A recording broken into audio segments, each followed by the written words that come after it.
Before we actually do a lab on the compound light microscope, we need to talk about how the microscope works and what the different parts of the microscope are.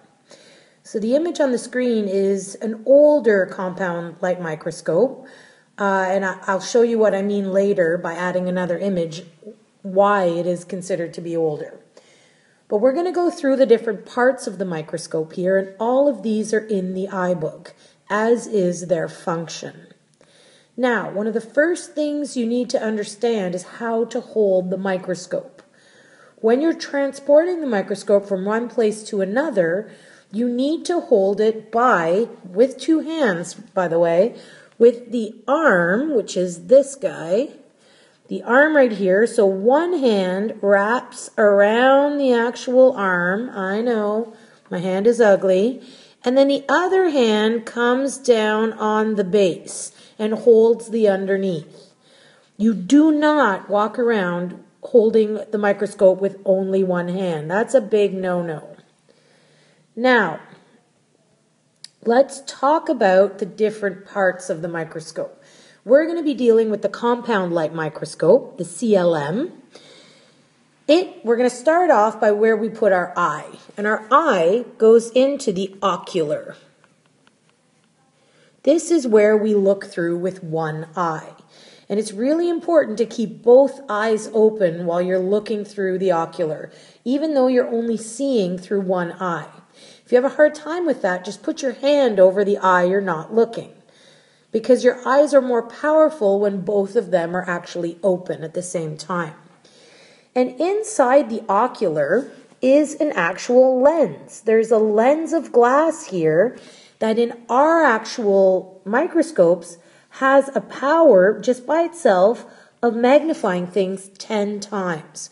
So just looking at that lens, the object will appear 10 times bigger.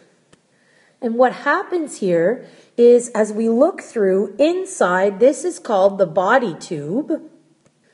And the body tube has some mirrors, because what you're actually doing is the eyeball is right here and it's looking down into something that's actually flat out down here.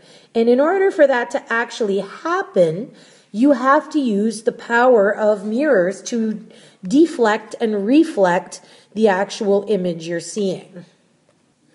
So the really cool thing about our microscopes is they have 3 different interchangeable lenses. That means lenses that we can switch into place.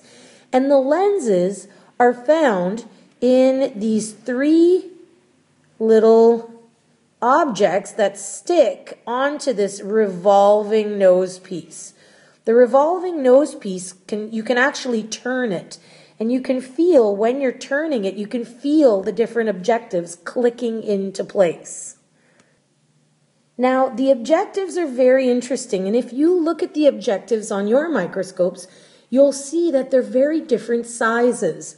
There's a very small one, then a medium-looking one, and finally a really large one. Okay? And those have, according to their sizes, different powers or strengths. The smallest one magnifies things 4 times larger. The medium one magnifies things 10 times larger. And then finally, the largest objective on our microscopes magnifies things 40 times larger. Now, each of these objectives is called low power, medium power, and high power. And they live around the revolving nose piece. So when we're actually looking at this, there are 2 lenses that each actual object is being magnified by. And when we want to find the total magnification of something, we multiply the power of the objective by the power of the ocular, okay? We multiply these. So if I was looking at something under high power, then it would be 10x for the ocular times 40x for the high-powered objective, which would give me a total magnification of 400 times larger. Now, we're going to be looking at microscope slides, little glass slides, and we don't want things to actually move around. On this microscope, we see these two little clamps right there. Those are called stage clips, and their job is to hold the microscope slide in place. We're going to see that our microscopes have actual stage clips that you can adjust and you can turn. And if you have a microscope like that, we call those stage knobs when we're turning them to move the slide either forwards and backwards or left to right. Now, the cool thing here, okay, is just like in a theater, this big, thick black piece here is known as the actual stage of the microscope. And the stage is where your specimen will be it will be visible, it will be seen. And the only reason that these are able to be seen are because this is called a compound light microscope. And it uses a light here, okay, from a light source, which is this guy right here, and it shoots that light beam up through an opening right through the stage, right here. This little circle is the opening, and our slide is sitting here. So the light is going through and it's focusing on our specimen. Now, for the most part, we're going to be leaving our light source on at full blast. And we don't really have a choice. There's always going to be a switch somewhere on the actual microscope. This one happens to be right here, where you're going to turn the power on and off. You're going to turn the light bulb on and off. Now, with the black microscopes, you want to make sure that you flick it off when you're not using it, because we don't want to burn the light bulbs out. But here's the deal. The vast majority of the time, we're going to be keeping as much light on these specimens as possible so we can see them. But sometimes when you're actually looking through the microscope, you may not want to see that much actual light.